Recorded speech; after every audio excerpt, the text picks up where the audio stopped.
Radio lime news update. നമസ്കാരം, live news അപ്ഡേറ്റിലേക്ക് സ്വാഗതം.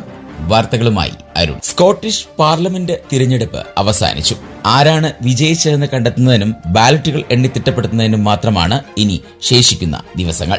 പ്രാദേശിക ശക്തി കേന്ദ്രങ്ങൾ സമതുലിതാവസ്ഥയിലായിരിക്കുമ്പോഴും തങ്ങളുടെ സീറ്റുകൾ നിലനിർത്താൻ പോരാടുന്ന പരിചിത മുഖങ്ങളും സ്കോട്ടിഷ് രാഷ്ട്രീയത്തിന്റെ ഭാവി ദിശയും അപകടത്തിലായിരിക്കുമ്പോഴും ഓരോ പാർട്ടിക്കും ഈ കഥയിൽ ഒരു പങ്ക് വഹിക്കാനുണ്ട് എന്നും പൊതുവെ പറയുന്നു. സ്കോട്ടിഷ് സ്വാതന്ത്ര്യം എന്ന വിഷയം അടിച്ചേൽപ്പിക്കാൻ ശ്രമിക്കുന്നതിനായി 65 സീറ്റുകളുടെ ഭൂരിപക്ഷം നേടുക എന്ന മഹത്തായ ലക്ഷ്യം ജോൺ സ്വിന്നി തന്റെ SNPക്ക് മുന്നിൽ വെച്ചിരിക്കുന്നു. ഹോളിവുഡിന്റെ തിരഞ്ഞെടുപ്പ് സമ്പ്രദായം ഇത് ബുദ്ധിമുട്ടാക്കുന്നു. വെസ്റ്റ്മിൻസ്റ്ററിലെ ഒന്നാം സ്ഥാനക്കാർക്ക് തുല്യമായ സീറ്റുകളുള്ള 73 നിയോജക മണ്ഡലങ്ങളും കാര്യങ്ങൾ സന്തുലിതമാക്കാൻ അനുപാതിക പ്രാതിനിധ്യ രീതി ഉപയോഗിക്കുന്ന 56 മണ്ഡലങ്ങളും ഇതിൽ ഉൾപ്പെടുന്നു. പക്ഷേ സൈദ്ധാന്തികമായി നിയോജക മണ്ഡലങ്ങളിൽ നിന്ന് മാത്രം ആവശ്യമായ സീറ്റുകൾ നേടാൻ SNPക്ക് ഒരു ഇടുങ്ങിയ വഴി മാത്രമേ ഉള്ളൂവെന്നും പൊതുവെ അഭിപ്രായം.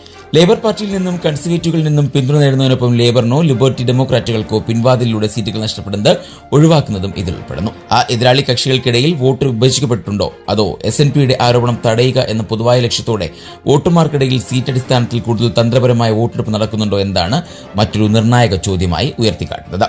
SNP ഭൂരിപക്ഷം നേടിയാൽ മാൻഡേറ്റുകളെക്കുറിച്ചും പുതിയ സ്വാതന്ത്ര്യ വോട്ടെടുപ്പിനെതിരെ UK ഗവൺമെന്റിന്റെ തുടർച്ചയായ എതിർപ്പിനെക്കുറിച്ചും നമ്മൾ വ്യത്യസ്തമായ ഒരു ചർച്ചയിലേക്ക് പ്രവേശിക്കുമെന്നും പൊതുവെ ജനങ്ങളും മാധ്യമങ്ങളും പറയുന്നു. എന്നാൽ നമ്മൾ കൂടുതൽ മുന്നോട്ട് പോകുന്നതിന് മുൻപ് അത് പരിഹരിക്കേണ്ടതുണ്ടെന്നും രാഷ്ട്രീയ പാർട്ടികൾ വ്യക്തമാക്കുന്നുണ്ട്.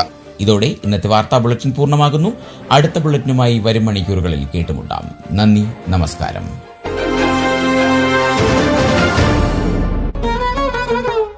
കൂടുതൽ വാർത്തകൾക്കും വിശേഷങ്ങൾക്കുമായി റേഡിയോ ലൈം ആപ്പ് ഡൗൺലോഡ് ചെയ്യൂ.